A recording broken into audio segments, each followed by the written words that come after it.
Please check out the description for live sessions if you're looking for, and also visit our website Course Approach for full details and next steps. See you there. This is Vishnu. Total, I have 10 years of experience into this accessibility field.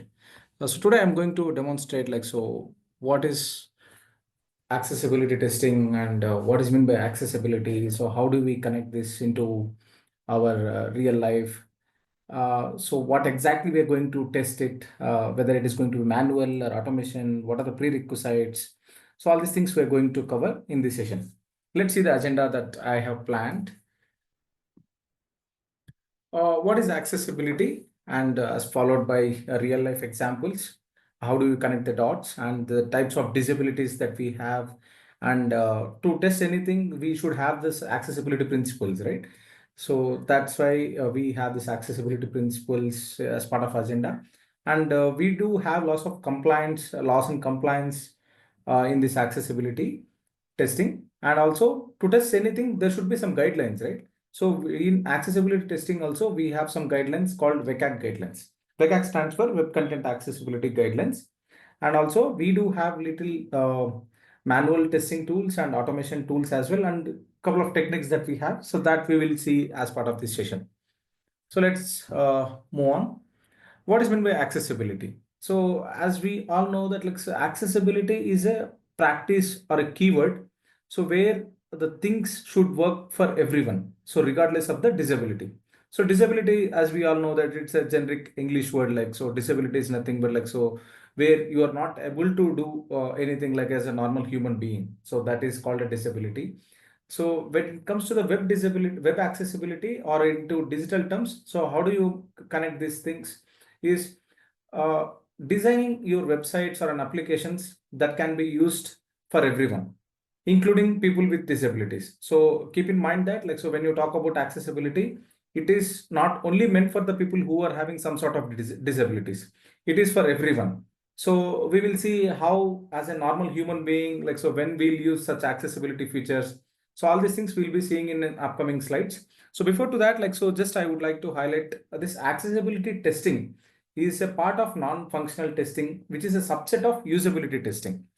So when I say subset of usability testing, so we do have different types of testings, right? In non-functional testing also, like usability, performance, and this accessibility testing as well. So let's see what is usability testing first. So usability testing is nothing but say along with this accessibility. So you will see the efficiency, the learnability, and the satisfaction of the user. When it comes to accessibility, it is specifically for the people who are having some sort of disabilities, how they are going to use our product. But when it comes to usability, how easy and effectively the our products are being used by the users for all kind of users. So that's a main key difference between usability and accessibility. Yeah. Moving on. So why do we need to take care of accessibility first? So accessibility is a legal, ethical, and it's a business necessity, right? So if you see the stats, right, this is as part of 2022 recent stats that we have gone through. This is available in Google as well. So if you see the stats, right, so one in five American adults has some sort of disability. So it means that see, you can see that so one number is very small, but if you see the overall world population, you will be shocked. I mean, so be it, so again, there are two types of disabilities. One is permanent and one is temporary. So it could be anything, but one in five American adults means so the number is growing like anything, and the people who are using our web products, whatever the products that we are going to test and whatever we are going to develop, is rapidly increasing. I can say 60% of the people who are having some sort of disabilities are on their daily basis. They are going to use our web applications or our products into be it in their web platform or mobile platform. So that is the number. So let's say if you don't think about this accessibility testing or accessibility implementation right now, so indirectly you are going to ignore that one in five American adults, or I am going to show you in the world so how much the population who are having some sort of disability. So it is like we are directly ignoring these many people. So this is the count right now. So as part of 2022 stats that I said, like, so 25% of the population in the world are living with some sort of disabilities. Again, as I said, it is a permanent disability or a temporary disability. So when I say temporary disability, so where, let's say, if we have some broken arm, let's say if someone met with an accident, so there will be some sort of disability like a broken arm, like, so they have to use walker, or sometimes they have to sit on wheelchair. So this is a temporary disability, just for it will stay for a weeks. But when it comes to permanent disability, so it will be lifelong. Like, so there are, like, in our daily life, we will see that, like, people, they'll be having some sort of disabilities, right? So you can see that overall count is 25%. So it is like one fourth of your business customers, you are ignoring them, and you are going to miss that market of one fourth of the world, which is very big, right? So that's why we should see in terms of the market also, and also when it comes to the legal things, right? Like, say, now in across the world, so we do have a lot of compliance and regulations requirements for accessibility. So where if you are selling, or if you are making any business, or if you are having any public website, public domain website, your website has to be accessible for the people with the disabilities. So now, as I said, like, so when it comes to the legal front, right? Like, so we have, again, there is a data here. So every day, if you see, right, like, so every year the number is increasing slowly. So what is this accessibility lawsuits? So there will be certain guidelines and the lawsuits, like, so where according to the American Disability Act, so there is an act called American Disability Act, so ADA, which in short we call it as ADA.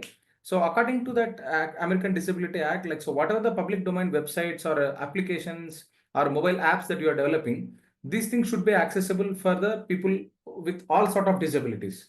So I'm going to cover what are the different types of disabilities in my upcoming slides. But if you see, the count is rapidly increasing.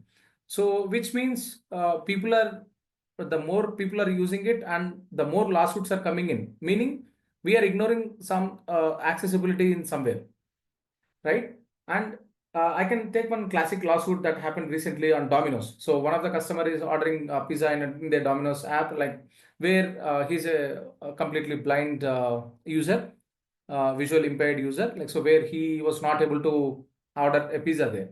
So directly he filed a lawsuit on Domino's, and the court has said that, like, so the court declared that the Domino's has to pay the penalty for the customer.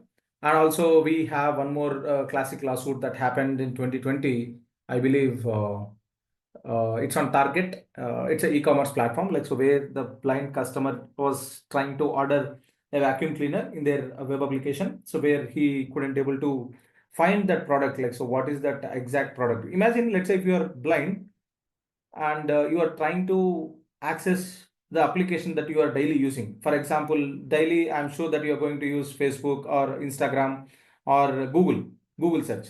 Imagine, just close your eyes for a moment and try to hit or search any Google search, or any, try to access your feed in your Facebook. So which is very difficult, right? Like, imagine for the people who are visually impaired, or who are having some sort of speech disabilities or hearing impairment, how they are going to sustain in this world, how they are using our web applications on their daily needs. So it's very difficult, right? Like, so that's why we should think from the empathy point of view, and we should think from the accessibility point of view. So how we can make the things accessible for the people with disabilities. And as I said, like, the Target e-commerce also, so they ended up paying around $10 billion to that customer. So who was not able to order the vacuum cleaner because of inaccessibility that they have provided in their website, where there was a image with vacuum cleaner, but it was not reading. Like, so there are a couple of techniques that I'm going to tell you in this upcoming slides. So how the blind users are going to use their our web applications in their daily life, I'm going to share there. So that's why when it comes to the legal perspective as well, so we are going to end up paying a lot of penalties and a lot of legal compliance. Sometimes they will ask us to shut down our businesses as well. So that's why in federal courts we should be very careful when you are dealing with any sort of accessibility testing. Yeah. Moving on, examples of real life accessibility. Like, so every day you might have seen this kind of retractable ramp for transports and all. And sometimes let's say if you visit the hospital, so there in the ramp, right, like you will see one side it will be stairs and one side it will be ramp. Same thing when you are traversing through the escalators or any lifts, right? You might see the buttons with tactile feedbacks. So where the blind user can touch the button and he can figure out what kind of what is the button number there, like so that he can directly navigate to the floor without any dependency. So how they're going to do that? Like so when they touch the button by closing their eyes, they can see the tactile feedback, which is called a braille. So directly they can figure out, okay, so this is number 4. So he can go directly to number 4, level 4. So similarly, let's say if any wheelchair user, if he is traveling alone without having any co-member, so how he can navigate, like so how we can transport and how we can go from one place to another, like so this is one of the classic example where we can see in our daily life daily life real life as well. So where if you provide the ramp, like so directly they can travel without any dependency. So even imagine, let's say in our homes also we'll be having elder people where they'll be struggling to access or any apps and all. Imagine if you provide such kind of accessibilities experience in their digital world, so they don't need to depend on anyone, right? Like, so they can transfer the money, they can book the cabs, they can do anything, so without having any dependency. So that's why this accessibility should come from the testing perspective and from the design perspective, so that we'll be connecting the dots with the real life. So how we can make the things accessible. When you're testing also, you should think from the end user's perspective. Let's say I am testing for the blind user. So how difficult it is to navigate between these web pages if you are using any real life tools. So for the blind users, so they have different kind of assistive technologies like screen readers like JAWS, NVDA. Some of them are paid and some of them are open source. So if you just imagine, let's say if you make the things accessible for the folks who are having some sort of disabilities, so there is no dependency, right? Like so directly they can access the websites on their own. Yeah. So that's why I wanted to show there's some real life examples here. Now, when it comes to the types of disabilities, so we do have different variety of disabilities right now in the world, like cognitive, visual, auditory, motor, and speech. So cognitive is nothing but, let's say they cognitive people who are having some sort of cognitive disability. So it will be very hard to remember for them and it is very hard for them to process the information, like so whatever the info that you are giving, so within a fraction of seconds they will forget, and they can't learn the things like as a normal human being. So they can't pay the attention and they can't read and write at sometimes. And cognitive disabilities, again, they have different types of diseases like dyslexia, autism, down syndrome, traumatic brain injuries. So it could be anything. So all these things will come under cognitive disabilities. Coming to visual impairment or a visual disability, like they have again different sort of varieties there, where the one human being is completely blind, or sometimes it will be color blindness, or sometimes it will be half blind. So sometimes they'll be having a lot of vision issues. So these all this kind of disabilities will come under visual disability. Coming to auditory, so auditory, like so people who face who will be facing hard to hear the things.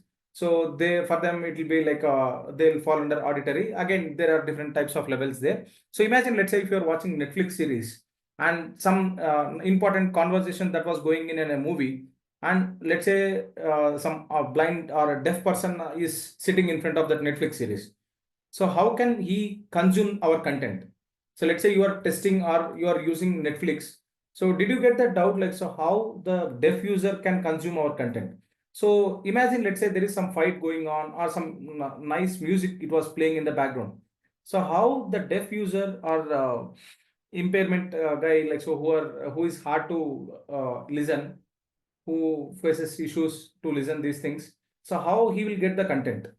So that is kind of testing that we need to do when it comes to this auditory disabilities. Coming to motor, so again, motor is very vast disability, I can say, like where it could be a temporary or a permanent, like as I said at the beginning of the session, where if the person is having some sort of he met with some sort of an accident, and he has to use a walker or a wheelchair for some time with a broken arm, and sometimes it could be because of cerebral palsy or paralysis.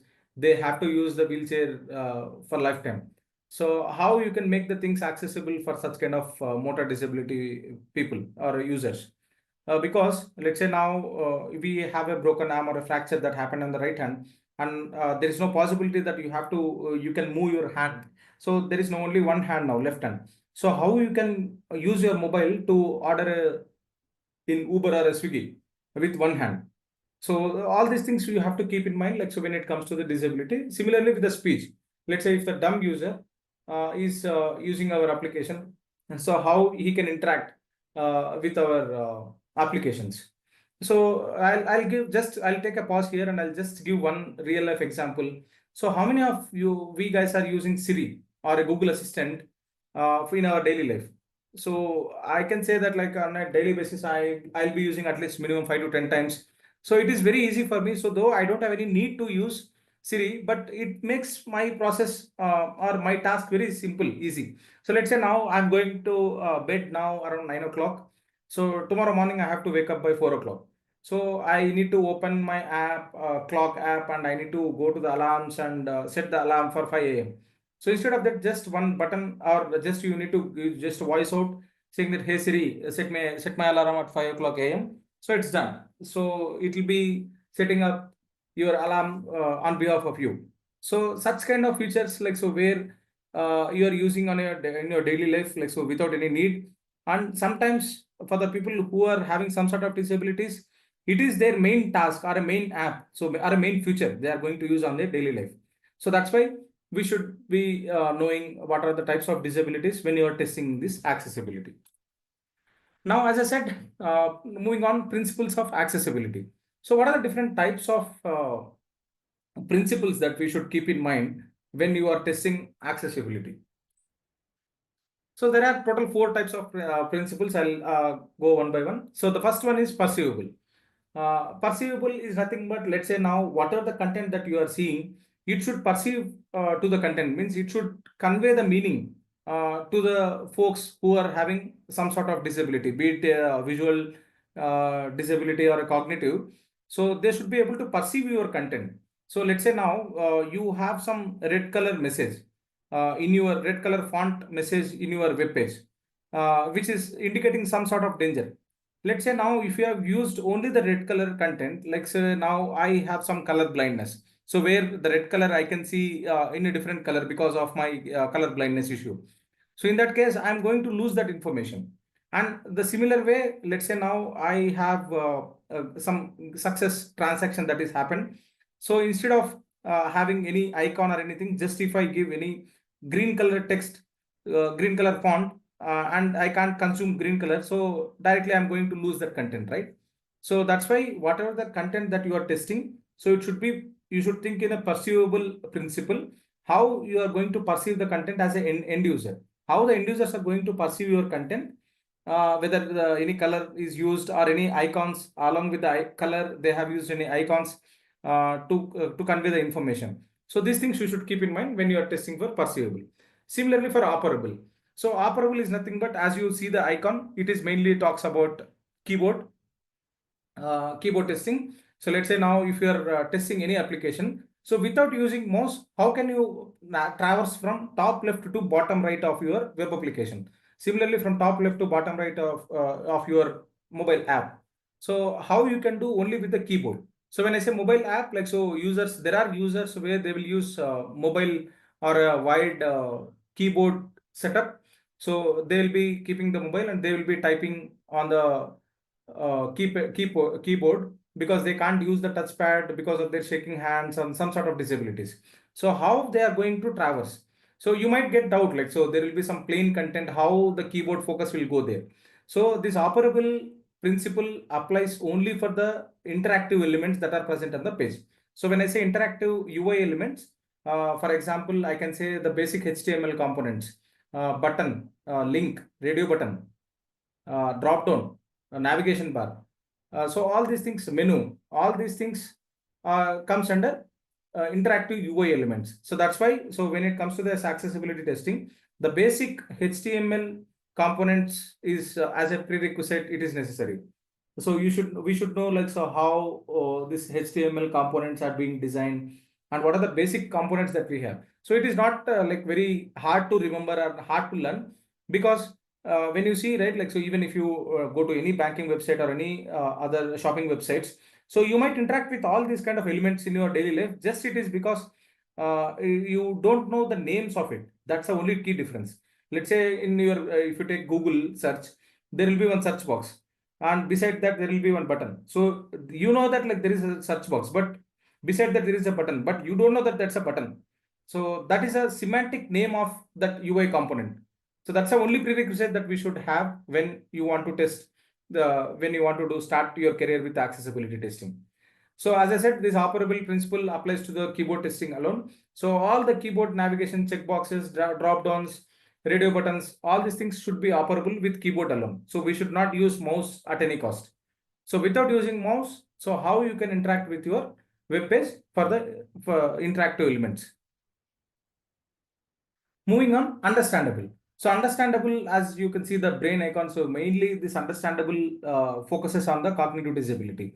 So let's say now as an end user, I am filling one form, and there is a sign up page where I'm giving my first name, last name, and password. So I am giving, there is no instructions for me. What is the password that I need to fill there? So I'm just giving test at the rate 123, but it is not accepting because that the special characters and digits should not be allowed for the password field. So that is their requirement. But when I click on submit button, and on top of the form field, just I'm getting form error. So if I get such a generic message which is very ambiguous, so how can I make it correct?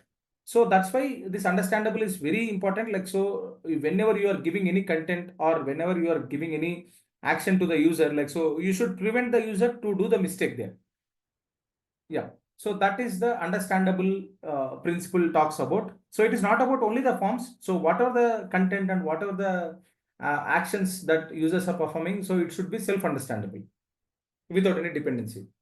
Moving on to the robust. So as you see the icon itself, it is saying it should be uh, compatible for all sort of devices, because you can't predict the end user like so where he is going to access our web page.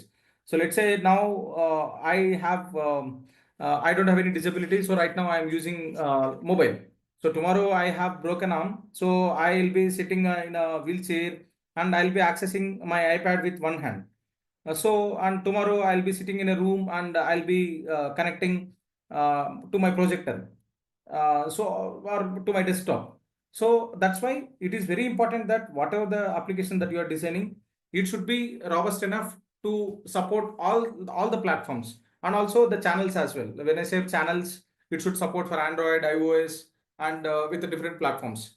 So that's where we should see whether the content is displaying in all the channels and whether is there any truncation or overlap is happening when you are testing any application. So let's say I have facebook.com. I have opened in a mobile. Let's say I have iPhone 12. So I'm opening facebook.com in iPhone 12, which is working fine. And the same website, if I open in iPad, there should not be any text truncation and overlap should happen. It should not happen. So that's why we should see why, because we don't know the end user whether he is going to pinch in or zoom in the content, or whether he's going to scroll left, right. So all these things we should be keeping in mind while testing the robust principle. So this is accessibility compliance laws. There are few laws that I have pointed out here across the world.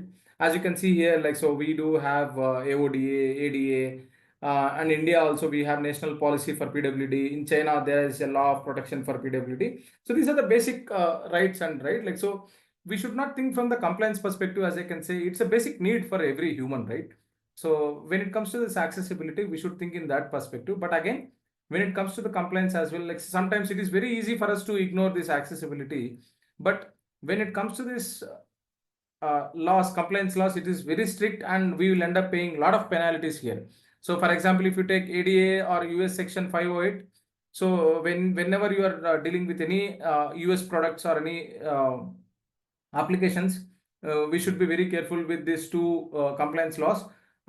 So we should give the compliance accessibility compliance statement in your footer section saying that you are supporting so and so accessibility guideline up to this level, so that in future, let's say if anyone wants more accessibility experience, you can take that as a feedback, but you can upfront say that like, so this is what my application is supporting right now.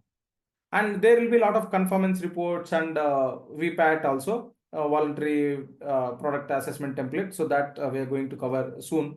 So these are the different templates that we have. Whenever you are going to buy any product from your client, you can see that conformance reports. So what sort of up to what sort of accessibility level it is accessible.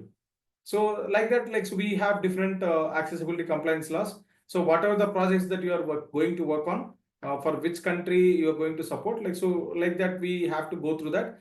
So now all these compliance laws we have, but since we are from software background, like so our IT background, like we don't have all these laws, basic law information. So how we are going to work on these things? So say let's say now tomorrow you're going to work on European Union, it doesn't mean that like so you have to go and sit and study that European Union law, right? So there will be some base for everything, right? Like so, as you said in the beginning, there are principles, right? Similarly, to for this compliance laws also to make it accessibility compliant, there is some base. That is nothing but introduction to WCAG slide that I'm going to explain.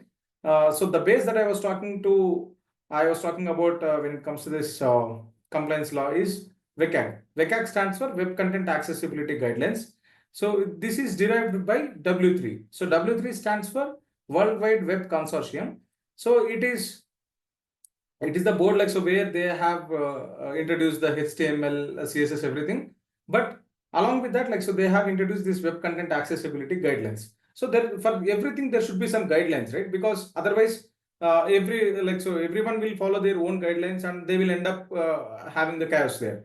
So that's why we should have specific guidelines whenever you are following, whenever you are creating a new content or a web content or a web application, there should be some guidelines.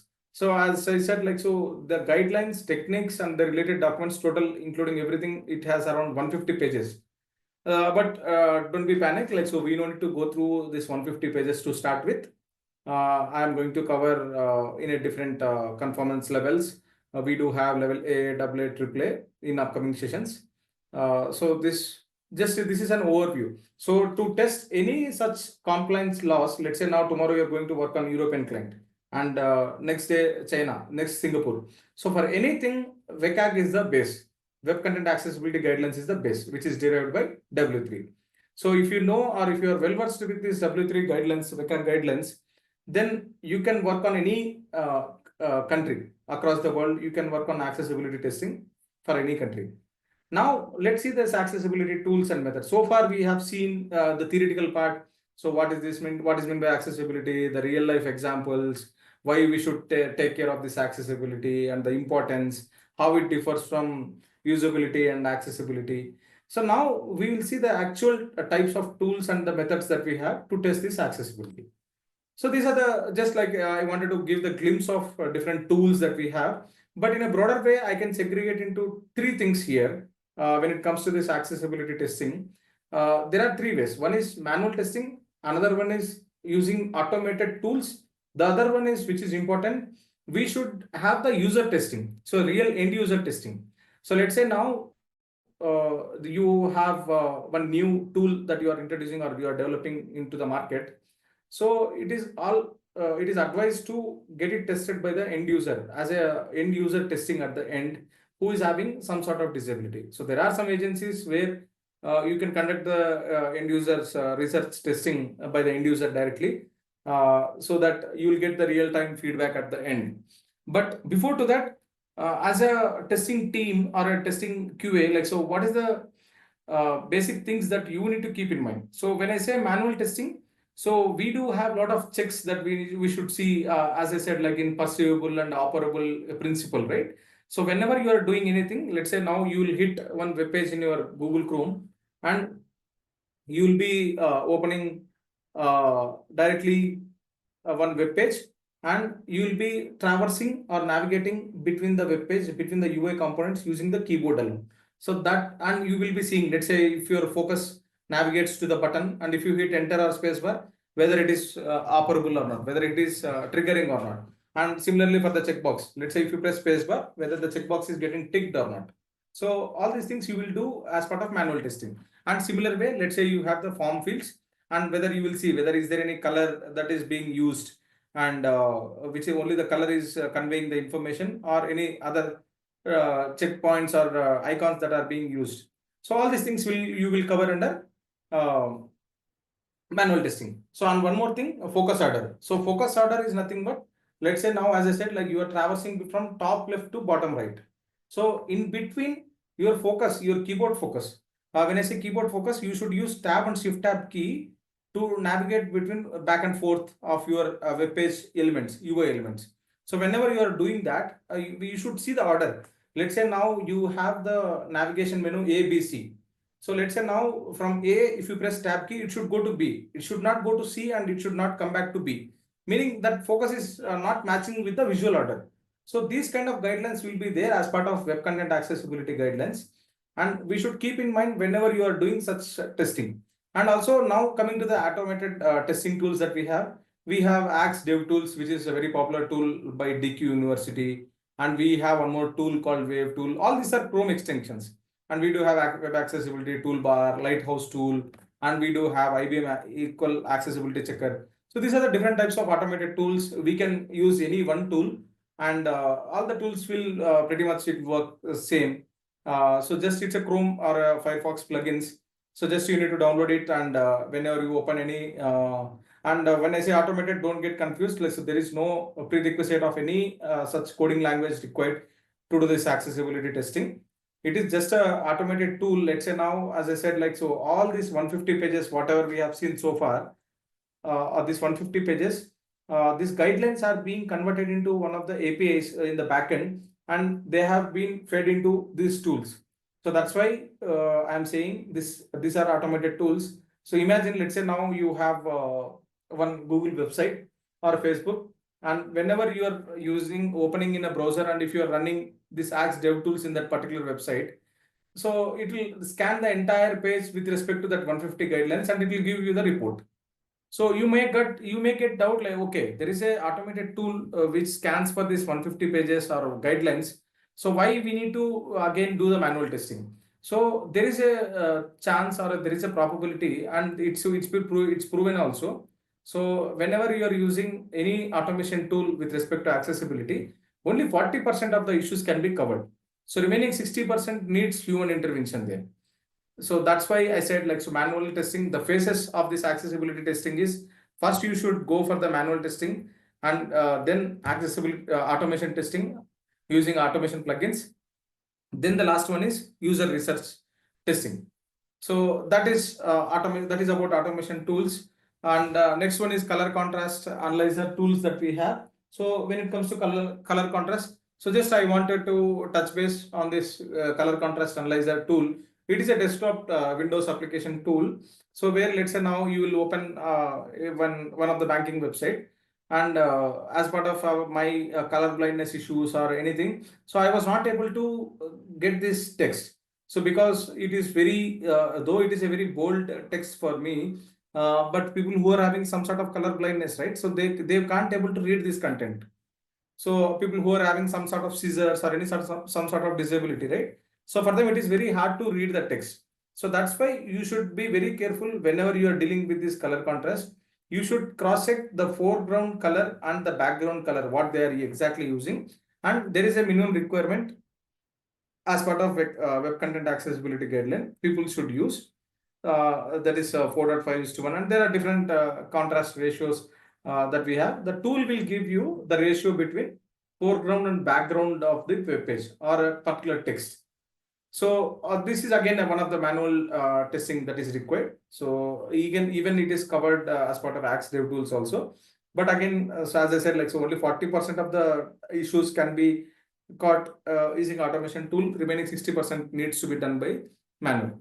So next thing is screen readers. Screen readers are nothing but, let's say now we are completely blind, so where people can't see anything. So and they are going to access our web page. So how they are going to access it?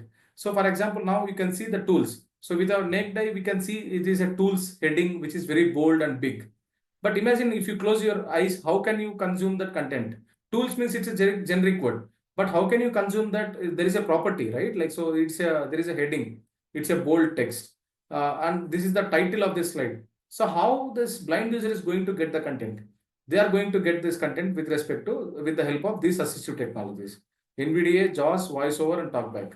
So again, as I said, like couple of them are open source and couple of them are paid, and these things are not only for web, it is for mobile as well. NVDA and JAWS is for web, and voiceover and talkback is for mobile. Yeah, and we do have different miscellaneous testings, again, keyboard testing, zoom testing, text spacing. We should do the mobile validation and also bookmarklets. Bookmarklets is nothing but, so as I said, like, so for every text, there should be some minimum space. If you see here, right? So in the sentence, accessibility checker, like, so there should be minimum space in between these two and minimum space between these two characters as well. So there is a text spacing guideline which talks about this accessibility testing. So there is a bookmarklet again available in the market. So just we need to enable it when you load your website, which is going to test in the browser. And just if you hit that bookmarklet, it will give you the score of the entire application. Yeah. And I'm going to quickly show you the demo of Axe DevTools, which will be helpful in our future.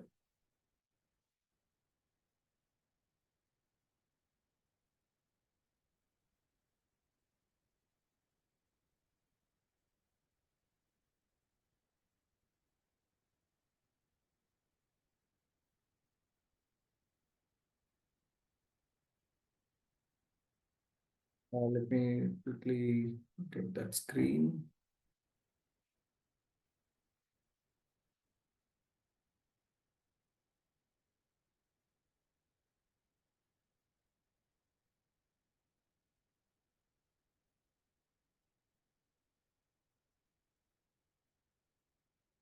Yeah.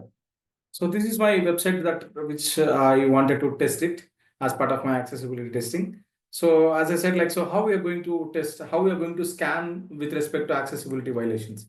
So just go ahead and inspect, and here you can find Axe DevTools as a Chrome plugin. So here you need to select the role. So which role you are going to test. Like, so I'm a tester. So I'll be selecting tester here and start using Axe DevTools. So here, as I said, like, so there are two versions again in Axe DevTools. As I said, this is a DQ tool, DQ provided by DQ University. So we do have two versions here. One is full page scan and the other one is partial page scan. So partial page scan is nothing but, let's say now my developer said, like, so just I wanted to test this functionality. So then why should I run the entire full page functionality, full page? So that's why in a pro version, we will get such an option. So where you can scan only with respect to this UI component. So these are the UI components that I was referring to. So this drop down and these buttons and these carousels, all these things are UI components. So for now, just for a demo purpose, I'm going to scan it for full page. Let's see how this works. Yeah, as you see here, like, so it ran and with respect to WCAG 2.1 AA compliance, AA conformance level. And here you can see total there are 32 violations are there, 32 issues are there. So just a matter of 2-3 seconds, I got 32 issues. But now again, there is a manual intervention required to see whether all these are valid issues or not, because it's a tool, right? At the end of the day, it can do some mistakes as well. But before jumping onto the issues, just see there are total 32 issues. And so there is segregation again. Out of 32, 13 are critical and 19 are serious. And there are no moderate and minor issues. Let's see, if you want to see critical, just click on 13. So you can see this 13 issues. And see, now you don't know, because since we are from non-background, like, so we don't know anything about HTML. Imagine that we don't know anything. So now this is a HTML code that is pointing to some img tag, which is image, but I don't know where it is. Just click on highlight this button. So it is going to highlight you where exactly the issue is. So there is an issue on this up arrow button. So what exactly this image is speaking about? Let's say now this is an image. It's an icon. But imagine like, so for a blind user, so there is no way to determine this is an up arrow icon, right? If you close the eyes. So that's why what this tool is recommending is have some alternative text. So this is one of the guideline which is as part of this WCAG, the Web Content Accessibility Guideline that we have. There should be some alternative text for this up arrow icon, so that when screen reader users are using JAWS or NVDA, they can directly navigate to this element and they can read, okay, it's a back to top link. So when I click on this link, it will go to the top. So this is how the tool can give the recommendation. But still, let's say if you are not able to understand the recommendation or the defect title, so what you have to do, just click on more information. So this will give you the detailed information about what is this defect about, and what are the guidelines that they are following, and what are the types of disabilities that are impacting. So you can see there are two types of disabilities that are affecting because of this defect, which is blind, and another one is deaf blind. So, and moreover, you can see it's a very critical issue. So we should fix it. Like, so we should directly report it. So now you can see there are total 13, but this is one instance. As you can see here, there are total three instances. If you want to go to next issue, just click on it, and you can see here. Yeah, and here you can see, right? Like, so this is a one kind of false positive, I can say. There is nothing here, but just here on top, bottom left, it is just highlighting into some hidden thing. So that's why, as I said, like, so there should be some manual intervention required whenever you are trying to analyze these issues. And see, this is a false positive, so directly we can ignore, though it's a critical one, but it is not required. The next one is again, it is about the chat icon. So there is a chatbot icon, but there is no proper alternative text for it. So like this, you can find out what are the different types of issues that we have. So as I said, like we can use this Axe Dev tools or any automation tools as a first go, so that you can immediately report such kind of very critical issues, so that developers also will get a good amount of time to see or to fix the defects. So and also, if sometimes, right, let's say because of this color issues and all, there might be a chance of redesign also. So that's why these kind of critical defects should be addressed as soon as possible. And also, when should we start this accessibility testing? So in SDLC phase, I mean software development lifecycle phase, there is no particular time where you have to start the accessibility testing. So it should start from the design perspective itself. So accessibility tester should involve right from the design phase itself. So let's say if there are any wireframes or prototypes that are being designed to design this application, so accessibility tester should involve, and he should give the recommendations from the design perspective, from the accessibility design perspective. So let's say now if they're proposing this sort of calculator, so you should think from the end user's perspective how difficult it is to drag and drop for the people who are having some sort of disabilities. So you should propose the alternative. What is the alternative? So here they have introduced the text field. So this is one way to enter the amount, and this is the other alternative way. So that we are giving the accessibility feature and recommendation then and there itself in the design phase, so that it will be easy for the designers, and also it is easy for the developers also, and so that you can shift left your testing approach into this accessibility.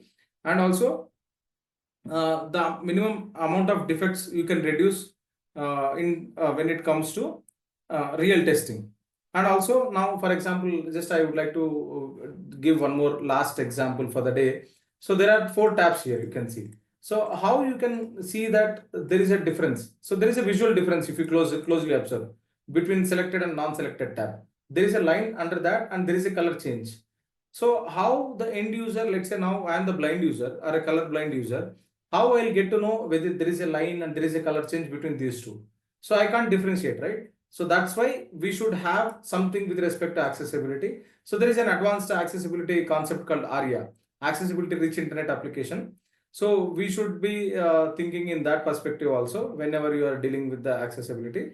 We should give the such recommendations. So that I'm going to discuss in detail how to give the recommendations, and what are the key techniques that, let's say now this page you got it for testing, but you don't have much time to report it. So what are the key things that we need to keep in mind? So as I said, like, so you don't need to go through that 150 pages. So if I give you some 10-15 guidelines, you can keep in mind. And those guidelines, if you go through from top left to bottom right of your web page, at least I can guarantee you that you can cover 50% of your defects. And you are good to complete your smoke testing in accessibility. So that's how the course will go. I would like to take a break here. Thanks for watching. Please check out the description for live sessions if you're looking for, and also visit our website Course Approach for full details and next steps. See you there. Thank you.